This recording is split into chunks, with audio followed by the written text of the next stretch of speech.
Li zanîngeha Dêrsimê bi tevlîbûna bi hezaran xwendekaran ahenga derçûnê hat sazkirin. Xwendekaran dîplome û şehadeyên xwe yên derçûnê ji destê mamostayên xwe wergirtin. Zanîngeha Dêrsimê di sala 2008 de hatiye avakirin. Beşa zazakiya vê zanîngehê jî îsal yekem mezûn û derçûyên xwe dide. Malim mezun beni, malim mezunu zazaki mezun beni, milleti mari, velate mari, üniversite mari, telefonu mari, piyoneri ev xir bu. Ay vajine, televake marka mezun bi, vazemeke mektebude zone zazaki de derse bide, malim bi. Mamostayên beşa zazakî mezûn bûn û gihîştina mamostayên zazakî wekî rojeke dîrokî bi nav dikin. Na roza piyoro mare, millete mare hayırlı bu. Tarihi made roza jukika him var şey.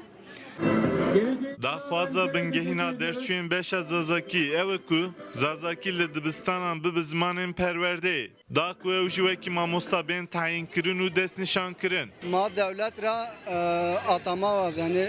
Bölüm ama zazaki de İsa MTZ dıbı mezun. Em duhazı atanmış mı?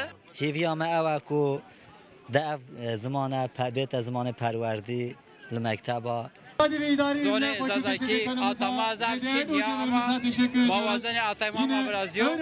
Ez xwazim ki zimanê zazakî de atanma mamostaya bu.